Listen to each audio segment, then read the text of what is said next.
सुप्रभातम मित्रों। आज हम पढ़ेंगे संस्कृत भाषा में एक अपना एकादश अभ्यास कारक प्रयोग। कारक में आज हमें पढ़ना है क्या?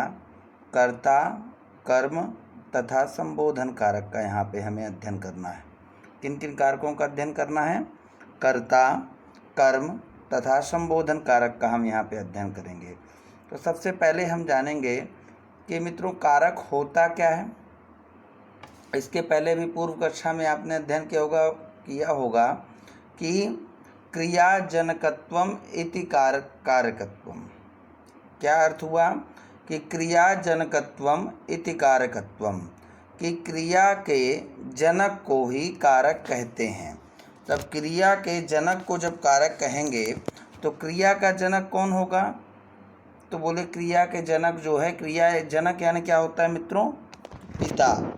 तो जब जनक यानी क्या होता है? पिता। और क्रिया के जनक को हम क्या कहेंगे? कारक कहेंगे। क्रिया जनकत्वम इति कारकत्वम। तो क्रिया के पिता को हमने कारक कहा। अब जो है सब कारक में, अब इसके बाद हम क्या क्या समझेंगे कि सबसे पहले कारक होते कितने हैं, फिर इसके पश्चात जो है हम क्या करेंगे, उनमें से एक एक करके सभी कारकों का हम यहाँ पे अध्ययन करने का प्रयास करेंगे। तो सबसे पहले हमने क्या जानेंगे कि हमने क्या जाना कि कारक किसे कहते हैं? तो क्रियाजनकत्वम इति कारकत्वम, क्रिया के जनक को ही कारक कहते हैं। अब इसके बाद कारक कितने होते हैं? एक सामान्य सा श्लोक हम इसमें अभ्यास करेंगे कि कर्ता कर्म च करणं संप्रदानं तथैव च अपादानाधिकरणम् इत्याहु कारकाणि षट्। क्या हमने श्लोक में समझा कि कर्ता कर्म च करणं संप्रदानं तथैव च अपादानाधिकरणम् इत्याहु कारकाणि षट्, कि कर्ता कारक, कर्म कारक और संप्रदान कारक, अपादान तथा अधिकरण, कि सामान्यतः संस्कृत भाषा में 6 कारक होते हैं और इन्हीं में से हम इन 6 कारकों को विशेष रूप से हम पढ़ेंगे। तथा साथ में संबोधन और जो है आपके जो है संबंध कारक का भी हम अध्ययन करेंगे, क्योंकि हमारे यहाँ सभी कारकों के लिए विभक्तियाँ पहले से ही सुनिश्चित हैं और सभी कारक जो है विभक्तियों के अनुसार ही चलते हैं। जैसे कर्ता कारक में हमेशा क्या होती है? प्रथमा विभक्ति। कर्म कारक में द्वितीया विभक्ति। करण कारक में तृतीया विभक्ति। संप्रदान कारक में चतुर्थी विभक्ति। अपादान कारक में पंचमी। और संबंधे षष्ठी का प्रयोग कारक में नहीं किया जाता, पर षष्ठी विभक्ति होती है। और सप्तमी विभक्ति अधिकरण कारक में तथा संबोधन। तो आज सबसे पहले इस प्रथम भाग में हम इस कारकों के अंतर्गत कर्ता, कर्म तथा संबोधन का ज्ञान हम करेंगे। कस्मिन् कारके का विभक्ति भवेत् इत वयम अपि ज्ञास्यामः, किस कारक में कौन सी विभक्ति होती है यह भी हमें इसी में ज्ञान करेंगे। तो सबसे पहले हम क्या देख रहे हैं कि कर्ता कारकम। अब कर्ता कारक क्या होता है, तो इसको हम समझने के लिए यहाँ पे देखेंगे कि एका लता अस्ति एकः वृक्षा अपि अस्ति। तो एक लता है और एक वृक्ष भी है। अपि इत्यस्मिन् वाक्ये अव्ययम भवति। अव्यय अस्याम पूर्व ज्ञान, अव्यय का हमें पूर्व ज्ञान है ही। तो एका लता अस्ति एकः वृक्षा अपि अस्ति, एक लता है एक वृक्ष भी है। लता किम करोति? तो लता आरोहन्ति। अस्मिन् समये लता किम करोति? लता क्या कर रही है? लता आरोहति। आरोहति अर्थात आरोहणम करोति। आरोहति का अर्थ क्या होगा? आरोहणम करोति। आरोहण का अर्थ क्या होता है? चढ़ती है। किसी के ऊपर कोई चीज़ चढ़ना या उसके सहारे आगे की ओर जाना, उसे ही क्या कहते हैं? आरोहण की क्रिया कहेंगे। तो लता अस्मिन् समये आरोहणम करोति। लता वृक्षम आरोहति। अब लता किस पर जा रही है? तो लता वृक्षम आरोहति। लता एक पेड़ पर, बेल के पेड़ पर चढ़ती है या किसी एक वृक्ष पर चढ़ते जा रही है। यह क्रियाम करोति सह कर्ता भवति। तो यहाँ पे जो भी क्रिया होगी और क्रिया को जो करने वाला होगा वह हमेशा क्या होगा? कर्ता होगा। क्योंकि सबसे पहली बात है कि कर्ता स्वतंत्रता भवति। कर्ता किम भवति? कर्ता स्वतंत्रता भवति। कर्ता हमेशा जो है मित्रों स्वतंत्र रहता है। किस लिए स्वतंत्र रहता है? क्रिया को करने के लिए स्वतंत्र रहता है। अब इसके बाद हम आगे देखेंगे कि लता वृक्षम आरोहति। तो यहाँ पे समझने का थोड़ा सा प्रयास हमें ये करना है कि लता वृक्षम आरोहति। तो लता आरोहति इति क्रियापदम। क्रियापदम किम? तो आरोहति। इस अस्मिन् वाक्ये क्रियापदम किम? तो लता वृक्षम आरोहति। आरोहति इति वाक्ये क्रियापदम। आरोहण क्रिया का करोति। आरोहण क्रिया क्या कर हो रही है या किस पर हो रही है? तो आरोहण क्रियाम लताम करोति। तो आरोहण की चढ़ने की क्रिया को कौन कर रहा है? कर्ता। तो एक सब कितनी सरल भाषा है संस्कृत भाषा कि हमें एक शब्द में ही समझ में आ जाती है। कि अब यहाँ पे देखिए कितना सरलीकरण है। आप थोड़ा सा समझने का प्रयास करेंगे समझ में आ जाएगा कि आरोहण क्रियाम का करोति। तो आरोहण क्रियाम लताम करोति।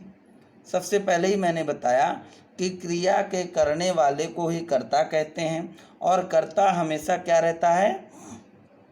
स्वतंत्र रहता है। अपनी क्रिया को करने के लिए कोई भी कर्ता स्वतंत्र रहता है।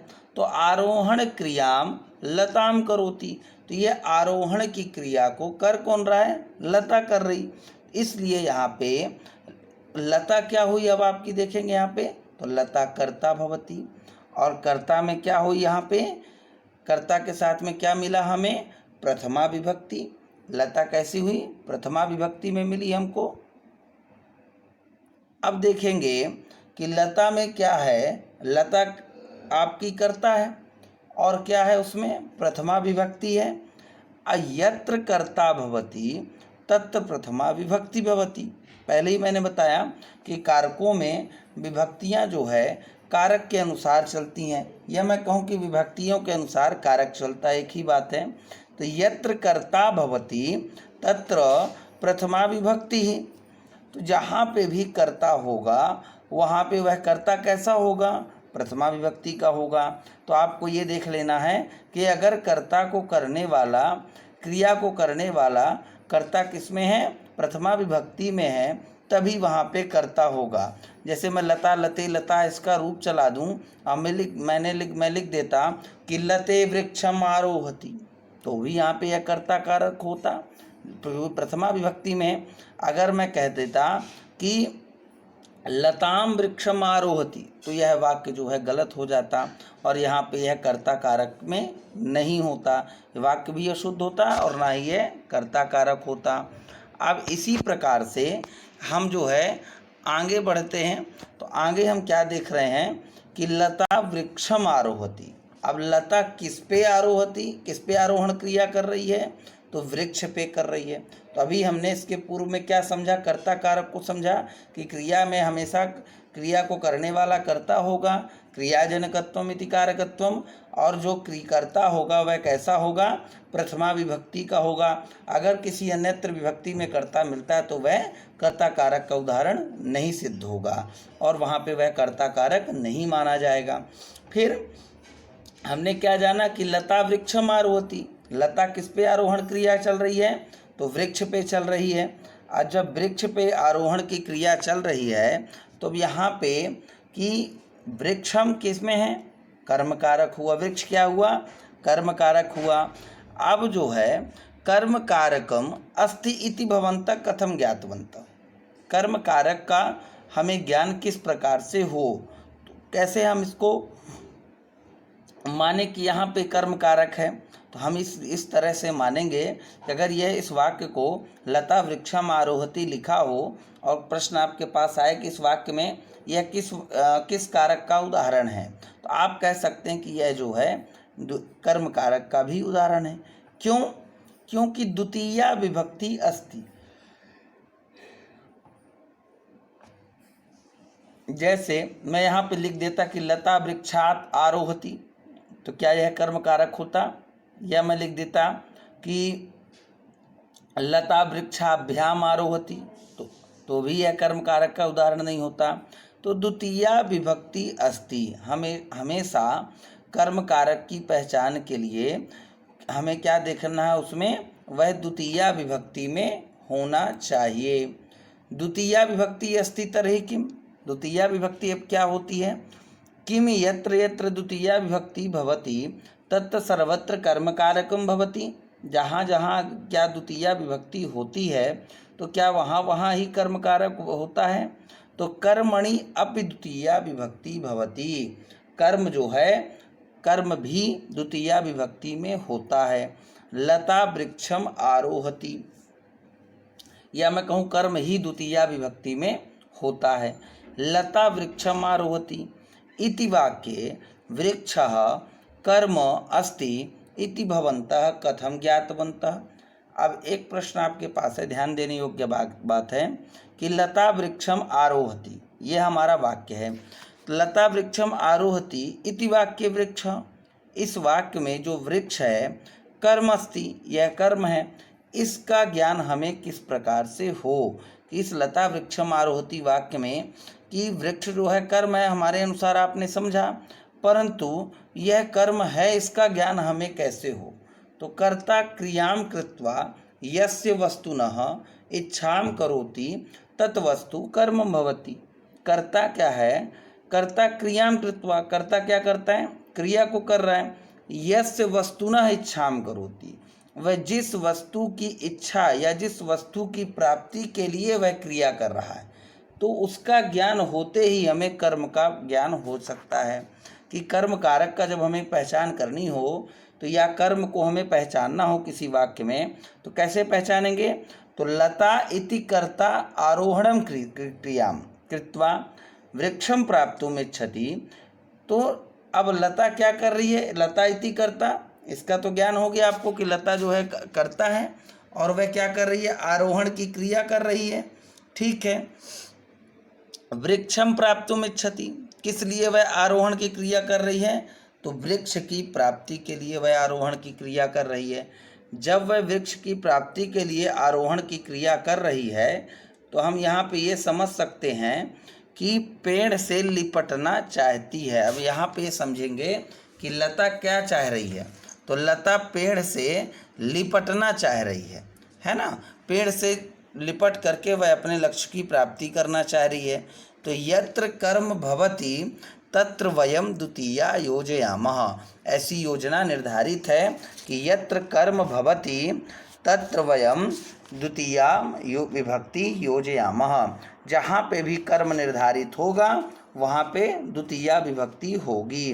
अब द्वितीया विभक्ति में जरूरी नहीं कि वह एक वचन का ही हो, कि बालकः बालकौ बालका आपने पढ़ा, या वृक्षम वृक्षो वृक्षान ये पढ़ा नपुंसकलिंग में, तो मैं कहूँ कि बालकम बालक जो है बालकम ही हो, अमऊ आ भी हो, तो वृक्षऊ भी बन सकता है, वृक्षा भी बन सकता है। हमने आपको शब्द रूप का एक शॉर्ट फॉर्म पढ़ाया था संक्षेपीकरण में कि आह औ आ, अम औ आन, एनाभ्याम अयाभ्याम एभ्य आताभ्याम एभ्य सेयो येषाम। तो अब जरूरी नहीं है कि यहाँ पे वृक्षम का ही प्रयोग हो, वृक्षऊ और वृक्षा का भी प्रयोग हो सकता है। यह एक वचन द्विवचन बहुवचन के अनुसार क्रिया और कर्ता तो वही रहेगा, कर्म की विभक्ति और क्रिया की विभक्ति बदली जा सकती है। जैसे अब आगे हम देखेंगे यहाँ पे आप मित्रों दो सेंटेंस है अपने पास, ऋषभ सौरभ। अब इसमें जो है कर्म को समझने के बाद साथ साथ अब हमें क्या करना है, संबोधन विभक्ति का भी हमें ज्ञान देखना है यहाँ पे। तो ऋषभ, हे ऋषभ लता वृक्षम आरोहन्ति, तथा हे सौरभ लता कम करोति।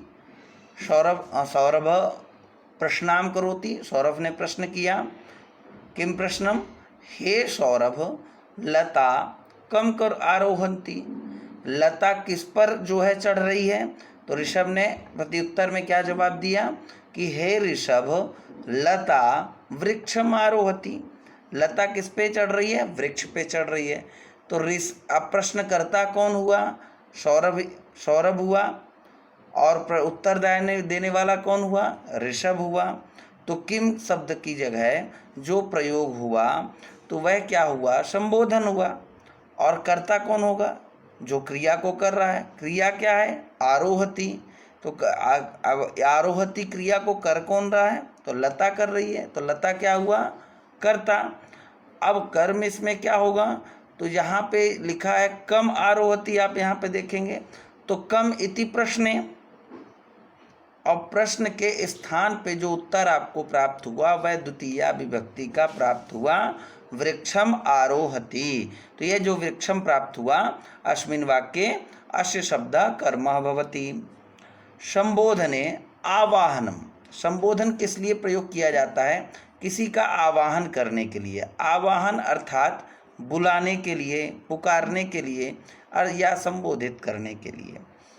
प्रथमा विभक्ति, अगर सौरभ शब्द का हम तीनों वचनों में रूप चलाएं, प्रथमा विभक्ति में तो क्या रूप चलेगा? आ हुआ, सौरभ, सौरभौ, सौरभाः। संबोधने, और पहले भी आपने पढ़ा इसको कि प्रथमा विभक्ति तथा संबोधन विभक्ति में हे शब्द का प्रयोग का अंतर होता है और ये दोनों विभक्तियां एक समान होती हैं।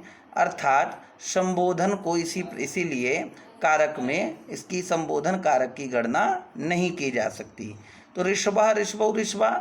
और संबोधने का विभक्ति हे सौरभ, हे सौरभौ, हे सौरभा। संबोधने ऋषभ, तो हे ऋषभ, हे ऋषभौ, हे ऋषभा। हे अस्य वाक्ये, ये हे अस्मिन् शब्दे अव्यय भवति। हे शब्दम अव्यय भवति। अब इस अव्यय को ही जोड़ करके प्रथमा विभक्ति में हम संबोधन विभक्ति का प्रयोग करते हैं। अब हम इसी को समझेंगे इस वाक्य में कि कर्ता, कर्म तथा संबोधनम। अब इसमें आप दृश्य भी देख सकते हैं कि इस आपके जो है चित्र में क्या दिखाई दे रहा है? इस चित्रम का भवति कि त्रीणि बालकाः सन्ति, द्विबालकाः सन्ति, एकस्मिन् अध्यापकाः सन्ति, अध्यापके बालकौ पठताम्। अध्यापक बालक को पढ़ा रहा है। तो अब वाक्य क्या है? हरि, हरि ने क्या किया? प्रश्न करता है हरि। हे मणे गुरु का पाठयति। एक गुरु है, दो शिष्य हैं, तो गुरु क्या पढ़ा रहे हैं या गुरु किसको पढ़ा रहे हैं? प्रश्न हमारे पास क्या आया? का पाठयति। किम पाठयति होता तो क्या पढ़ा रहे हैं? का पाठयति, किसको पढ़ा रहे हैं? तो प्रश्न में क्या मिला? हे मणे, ये क्या हुआ? संबोधन पदम। हे इत्यस्मिन् पदे या हे मणे पदे अस्ति संबोधनम पदम। और संबोधन विभक्ति की पहचान के लिए आप ये समझ सकते हैं कि वहाँ पे विस्मयादि बोधक का चिन्ह भी लगाया जाता है। अब कि गुरु कौन हुआ? अब पढ़ाने वाला कौन हुआ? गुरु। तो गुरु यहाँ पे क्या हुआ? कर्ता हो गया। और का इत्यस्मिन् पदे कर्म पदम और पाठयति इति क्रिया। तो का की जगह, का के स्थान पर जो आपको प्राप्त होगा वही आपका क्या होगा? कर्म होगा। जैसा कि अभी हमने पूर्व में देखा कि प्रथमा विभक्ति एक वचन में हमने कर्म कारक को समझा, तो यहाँ पे आप कर्म कारक की द्वितीया विभक्ति को भी आप द्विवचन में समझ सकते हैं। एक वचन पे आपने समझा प्रथमा विभक्ति में, अब उसी बात को आप यहाँ पे द्विवचन में भी समझ सकते हैं कि हे हरे। मणि ने क्या जवाब दिया कि हरि प्रश्न पूछ रहा था, तो अब संबोधन किस में लग गया? हरि में लग गया। तो प्रश्न करता ही आपके जिससे प्रश्न किया जाए उसमें संबोधन विभक्ति का प्रयोग कर सकता है। तो अब यहाँ पे मणि जो है वह हरि के लिए संबोधन प्रयोग किया कि हे हरे गुरु बालकौ पाठयति। गुरु क्या हुआ? कर्ता हुआ, संबोधन विभक्ति के बाद लगा। गुरु प्रथमा विभक्ति का होगा, कर्ता हमेशा प्रथमा का रहेगा। और दो बालक को गुरु पढ़ा रहे हैं तो क्या हो गया? पढ़ाने वाला शिक्षक एक है, पढ़ने वाले बालक दो हैं, इसलिए यहाँ पे बालकौ का प्रयोग हुआ। अब पाठयति, तो यहाँ पे क्रिया कैसी होनी चाहिए, कर्ता के अनुसार चलेगी, इसलिए पाठयति, क्रिया हमेशा कर्ता के अनुसार चलती है। तो गुरुः पठन क्रियां कृत्वा बालकयोः इच्छां करोति, बालकौ सम्यक्त्वा पठनं कुरुतम् इति गुरु इच्छति। अब हमने जैसे बताया कि कर्ता की इच्छा में ही कर्म छिपा होता है। कर्ता जिस क्रिया को करने जा रहा है और जिस इच्छा की प्राप्ति से वह क्रिया को कर रहा है, वही कर्ता, वही जो है कर्म होता है।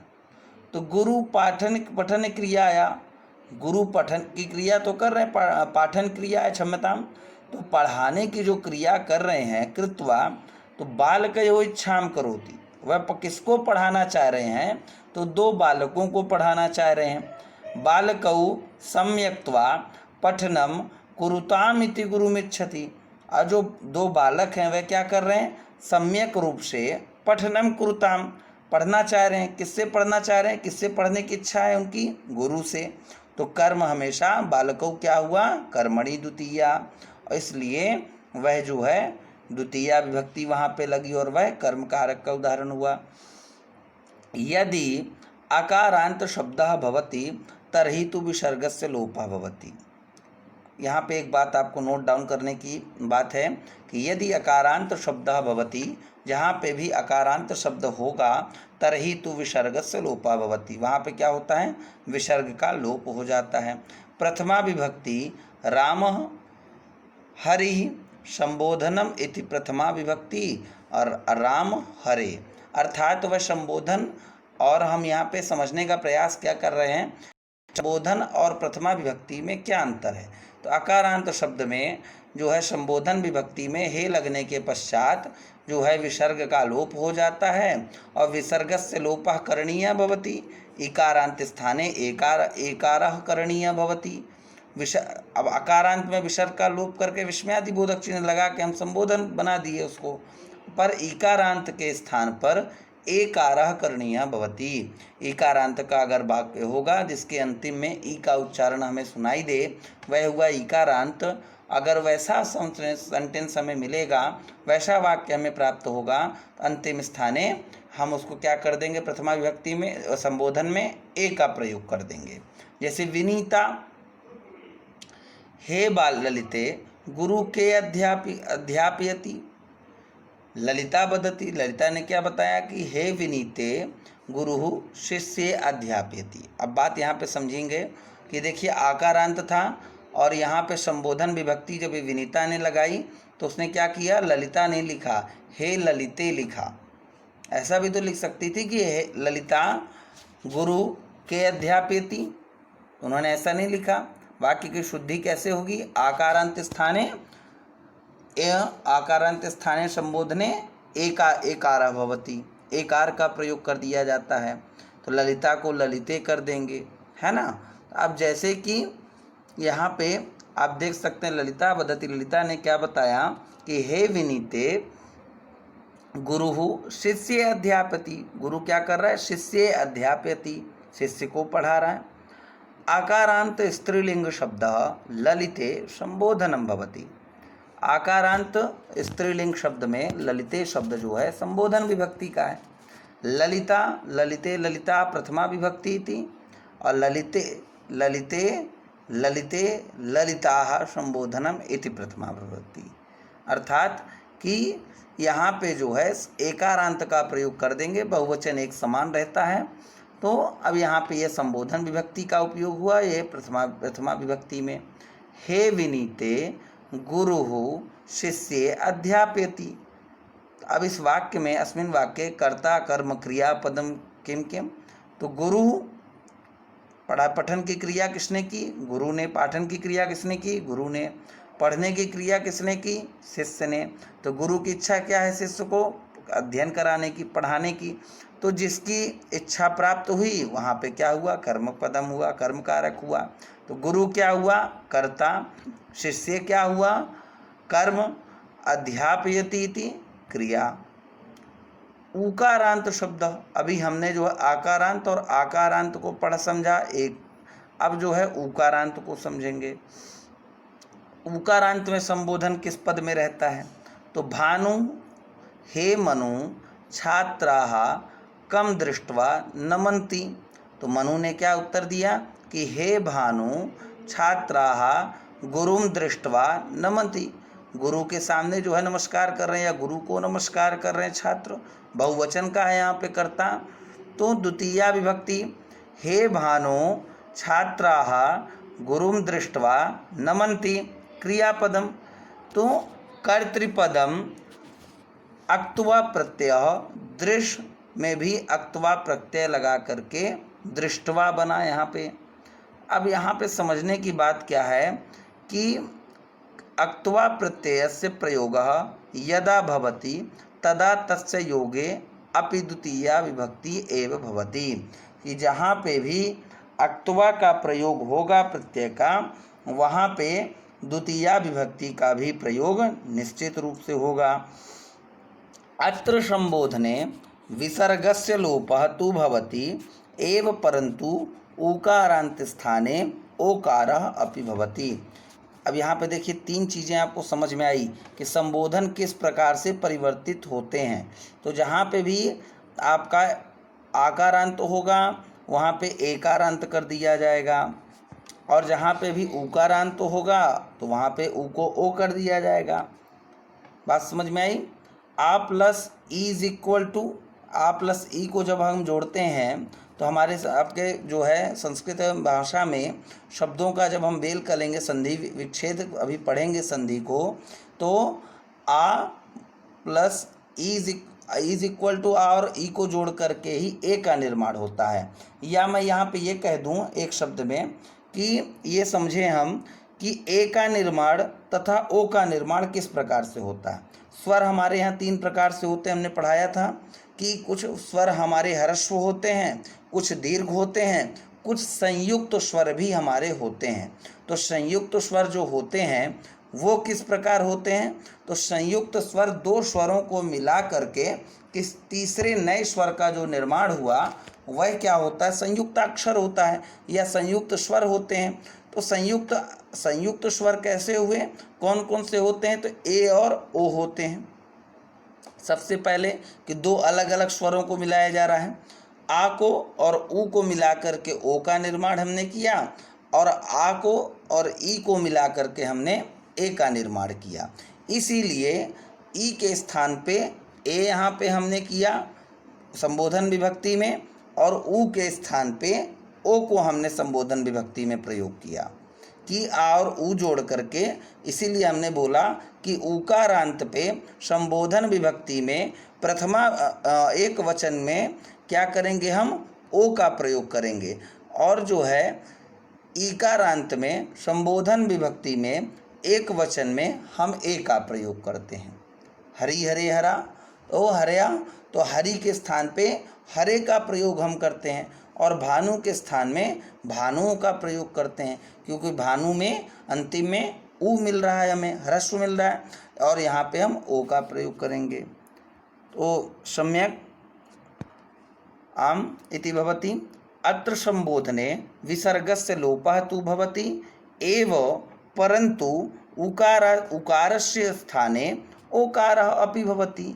कि यहाँ पे क्या समझाया? यहाँ पे कि संबोधन में विसर्ग का तो लोप किया हमने, ठीक है, परंतु उकारस्य स्थाने ओकारः अपि भवति। विसर्ग के साथ साथ ऊ के स्थान पर ओ का भी प्रयोग होगा। अतः मनो भानु इति एव प्रकारेण संबोधनम भवति। इस प्रकार से मनो तथा भानु शब्द का जो हमने प्रयोग किया यहाँ पे, वह कैसा हुआ आपका? वह जो है संबोधन में प्रयोग किया गया। अब आगे देखेंगे कि मालिनी हे नलिनी त्वम विद्यालयम गच्छन्ति कम नमसि। तुम विद्यालय जाकर के किसे नमस्कार कर रही हो? तो नलिनी ने क्या बताया? आप देखिए कि ई के स्थान पे, तो हे मालिनी अहम विद्यालयम गच्छन्ति, मैं विद्यालय गई या जाती हूँ। और गुरुम नमामि, नमसि का प्रयोग क्यों हुआ यहाँ पे? क्योंकि कर्ता जब मध्यम पुरुष में जब प्रयोग होगा सह तौ ते, सह तौते तथा त्वम युवाम यूयम के साथ जो है मध्यम पुरुष का होगा, इसलिए सीथाथा का प्रयोग किया गया कि नमसि नमता नमत नमामि नमाम नमाम। तो यहाँ पे तो जो है उत्तम पुरुष का उत्तम, मैंने पहले भी बताया था कि उत्तम पुरुष का कर्ता जो है हमेशा फर्स्ट पर्सन होता है। संस्कृत भाषा में ध्यान रखिएगा, तीनों चीज़ें उल्टी चलती हैं।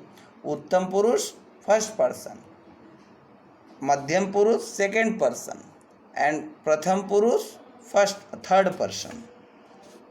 तो हे मालिनी अहम विद्यालयम गच्छन्ति गुरुम नमामि, मैं विद्यालय जाती हूँ और गुरु को नमस्कार करती हूँ।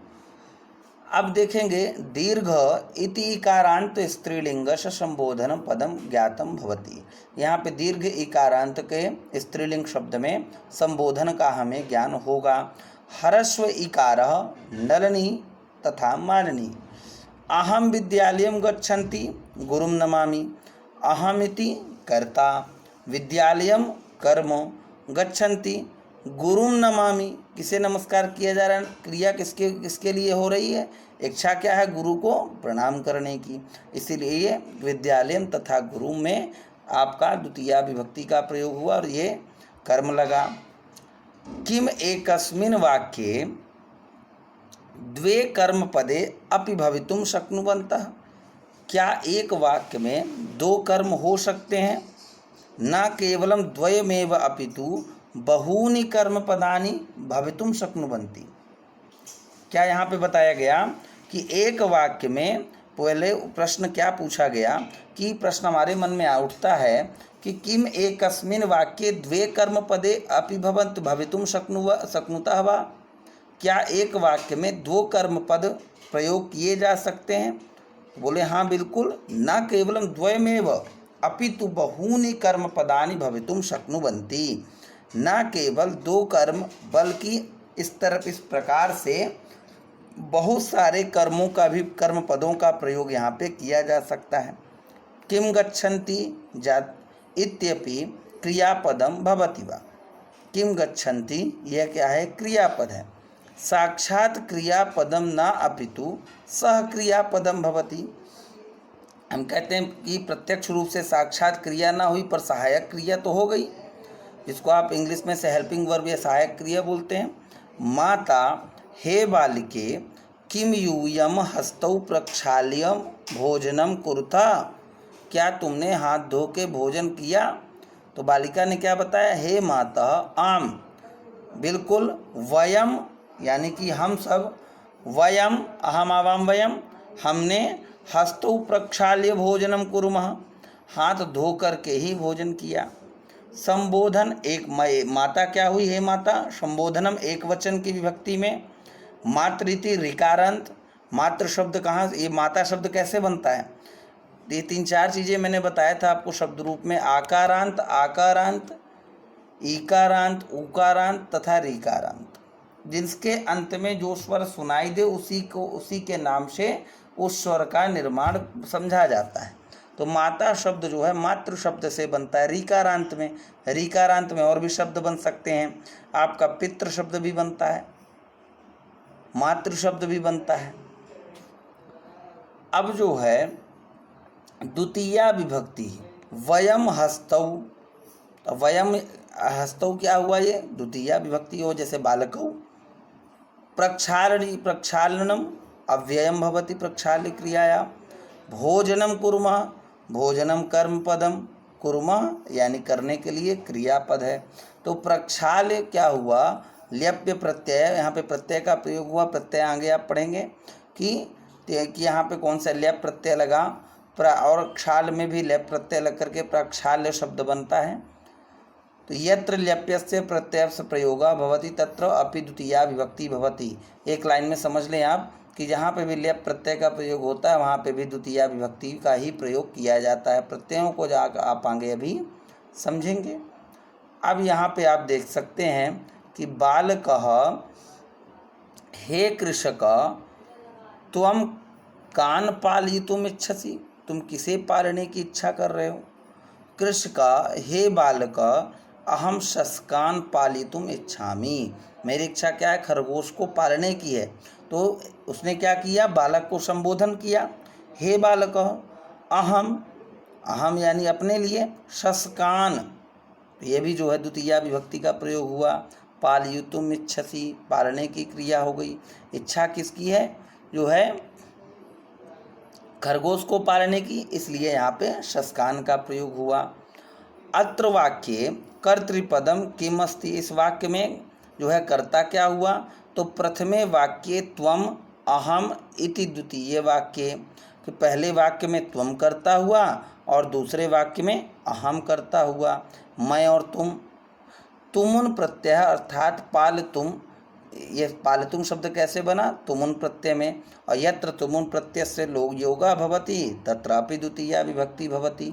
एक लाइन और समझ सकते हैं कि जहाँ पे भी तुमुन प्रत्यय का प्रयोग होगा जो है वहाँ पे भी कर्म कारक में द्वितीया विभक्ति का प्रयोग होगा। कपोतेषु एकः मुख्यः कपोतः अपि अस्ति, एतस्य मुख्यस्य नाम कपोतराजः अस्ति। कपोत यानी क्या होता है, कबूतर, इसीलिए उसे कपोतराज कहा गया। संबोधन, वरदा, वरदा ने क्या बोला, हे शारदे कपोता कम अनुसरंती, किसका अनुसरण कर रहा है जो है आपका कबूतर, तो कपोता क्या हो गया, जैसे बालका रूप बना था, बालका बालकौ बालका, उसी प्रकार से कपोता कपोतौ कपोता, कपोता इति पदस्य कर्ता अस्ति, कर्ता भविष्यति। शारदा हे वरदे कपोता कपोतराजम अनुसरंती, कपोता जो है वह कपोतराज का अनुसरण करता है। शारदा क्या है, आकारांत शब्द है, कपोतराजम कर्म पद है और अनुसरंती क्रियापद है। आप देखेंगे धनवती हे सरस्वती किम कपोता कपोतराजम निंदन्ति, अब उसने क्या बोला कि सर हे धनवती, नहीं, कपोता तू कपोतराजम प्रशंसन्ति, कपोता जो होते कबूतर वह कपोतराज की प्रशंसा करते हैं। वयम जानीमः यत् इकारान्तानां शब्दानां संबोधनम ह्रस्वः भवति, हे सरस्वती हे धनवती, छोटी ई में इस उसी प्रकार से कर देंगे कि हे सरस्वती हे धनवती ही प्रयोग किया जाता है। संबोधन में, संबोधन देखेंगे कि हे ऋषे किम त्वम प्रातः मातरम नमसि, क्या तुम सुबह उठ करके माँ को नमस्कार करते हो। ऋषि ने क्या बोला, हे हरे आम अहम प्रातः मातरम नमामि, हाँ मैं भी सुबह उठ करके माँ को नमस्कार करता हूँ। इस वाक्य में संबोधन क्या हुआ, हे ऋषे, तथा दूसरे वाक्य में हे हरे। किम त्वम प्रातः, तो किम की जगह में क्या हुआ, आम, अव्यय शब्द है, किम और आम दोनों ही अव्यय शब्द हैं। त्वम और अहम जो है यह भी कर्ता हो गए, और प्रातः इति प्रातः शब्द हो गया। अब कर्म क्या हुआ, मातरम मातरम, और नमसि तथा नमामि इति क्रियापदम भवति। बिंदु विधु हे विभो, विभु ने क्या कहा कि हे विभो किम त्वम खगान पालेषि, क्या तुम पक्षियों को पालते हो। तो विभु नहीं नहीं, हे विधो अहम तु खगान मोचयामी, वह क्या करता है, पक्षियों को मार देता है। हर्षो उकारांत शब्द है। एकः सर्पः अस्ति एकः बालकः निद्राम करोति। अब इस दृश्य में, इस चित्र में क्या है, एकः सर्पः अस्ति, एक सर्प है, एकः बालकः निद्राम करोति, एक बालक सो रहा है। सर्पः बालकाम प्रति मंदम मंदम उपसरपति, उपसरपति का यानी धीरे धीरे उसके पास सरकते हुए जा रहा है। साध्वी, देखिएगा डायग्राम देख के भी आप समझ सकते हैं। साध्वी क्या कही, हे माधवी सर्पः कम उपसरपति, किसके समीप जा रहा है। साध्वी ने क्या बोला, हे साध्वी सर्पः बालकाम उपसरपति, बालक के समीप धीरे धीरे जा रहा है। संबोधन क्या हुआ, हे साध्वी तथा हे माधवी। सर्पः बालकम इति कर्म पदम, उपसरपति इति क्रिया, सरकने की क्रिया क्या हो गई, उपसरपति। फिर साध्वी हे माधवी किम सर्पः बहून बालकान उपसरपति, क्या वो बहुत सारे बालकों के पास जा रहा है। तो हे साध्वी, माधवी ने क्या बताया कि हे साध्वी नहीं, यह बात गलत है। यहाँ पे भी देखिए संबोधन लगा हुआ है, नहीं तथा साध्वी शब्द दोनों में संबोधन लगा हुआ है। आप यहाँ पे देख भी सकते हैं कि दोनों में शब्दों में संबोधन का प्रयोग किया गया है।